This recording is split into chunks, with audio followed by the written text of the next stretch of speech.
Alrighty, this one's a doozy, so sit back, relax, and if you've watched my videos in the past and aren't subscribed, what are you waiting for? It's free. On October 1st of 2020, Respawn Entertainment had made an amazing announcement, one that will change the state of Apex Legends for good. Crossplay is here, and more specifically, it will be released on October 6th of this year. This means you can finally play with your buddies on Origin, Xbox, and PS4 all at once. And that is, of course, if you have that many friends, because I know for sure I don't. But wait, there's more, and once Apex launches on Steam, that will also be available with Crossplay too, but it's still on PC just like Origin. So you still got all your platforms playing together, and that doesn't really add or change much to the equation. But we might see cross progression combine with Origin and Steam on PC as a start, so that would be awesome, and then it'd be even cooler to see that also be implemented into the game for console and PC users together. If you were wondering, cross-platform play will be enabled by default, and it is in a beta state. I repeat, it is in a beta state,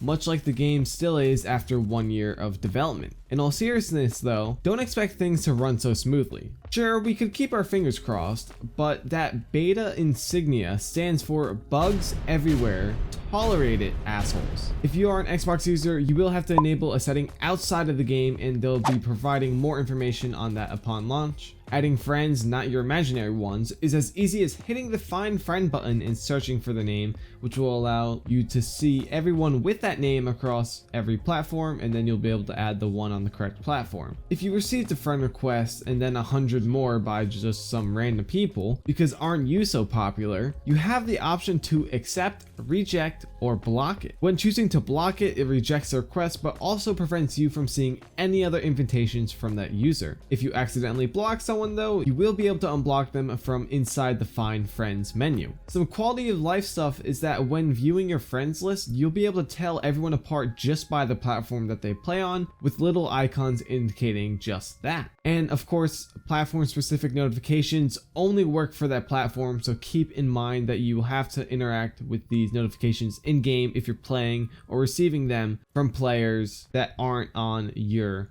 specific platform. As far as matchmaking goes, all console players will play together in the same lobbies, meaning PlayStation and Xbox users will be together, but PC players will continue to play only against PC players. The devs want to ensure that mouse and keyboard users are not being matched against console players for reasons on aim assist, more on that in a minute. If, however, a player from console parties up with a player on PC, they will be put into PC matches. This ensures console games don't have PC players in them, yet still allows for console players to play with their PC friend if they're up for that challenge. And just a side note, as someone who came from console to PC playing this game, the atmospheres are in fact very different, so don't expect to be dropping 20 bombs in PC lobbies as you do in your console ones. The crossplay setting is enabled by default as mentioned earlier, but you can disable it in the settings menu. Doing so will only put you into matches with other users on the same platform who also have this setting disabled. A word of advice is to not disable it, because if you thought queue times were bad on PC right now, they will get even longer with crossplay disabled, so suck it up and go next. Special thanks to Chad Grenier. I have no idea if I'm pronouncing your last name right, but you are the game director for Apex Legends, and this man had the courage to personally write that part of the patch notes, because I know he's going to get a lot of just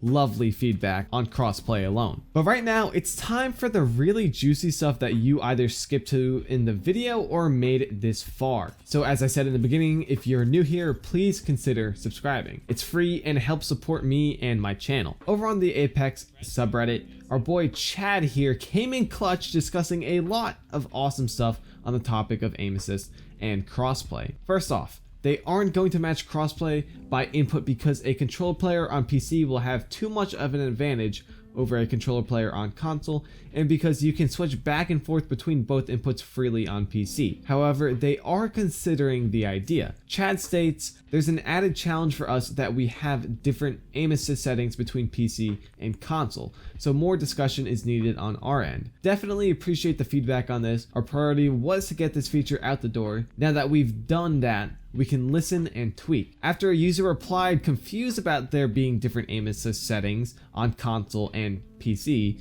a Respawn designer who I don't know the name of, sorry, but your Reddit name is AmusedApricot, they stated, and I also recommend that you hold on to something before you fall over right now, that PC controllers have reduced the aim assist compared to console. Yeah, that one hit the community hard. Towards the end of 2019, someone tested whether or not aim assist on PC was stronger than on console, and his results showed it was marginally stronger on PC, and the entire community, especially the PC community, took that for granted. However, that person did not account for the difference in the refresh rate on console because that is capped along with frame rate and some other features that he did not include. So I constantly said those tests were inconclusive. He could be 100% right, but he would have to revisit and redo those tests and account for these other variables. Supposedly, a lot of people don't know what the scientific method is, and they all thought I was crazy. Now, whether or not this guy was right or wrong, like I said before, we won't know unless Respawn gives us some more juicy secrets and details, but as it stands currently, every person who said aim assist is too strong on PC when compared to console is wrong, and I was the one crazy bastard who's been right all along. Or maybe I was wrong up until today because maybe they just magically changed it today for some reason. I have no clue. Regardless though, this is some pretty interesting information that actually provides a good reason as to why using crossplay to find games by input is a bad idea, as it would hurt controller players on PC. But it would also hurt mouse and keyboard users as well, since they will have the longest queue times out of everyone, since there are going to be even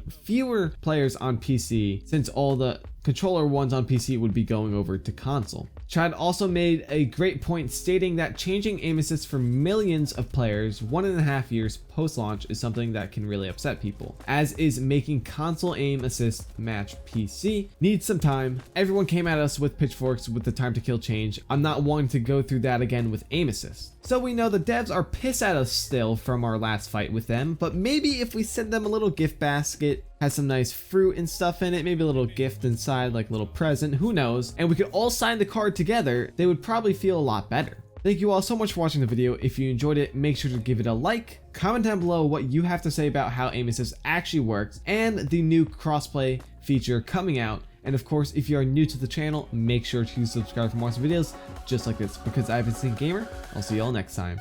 Peace!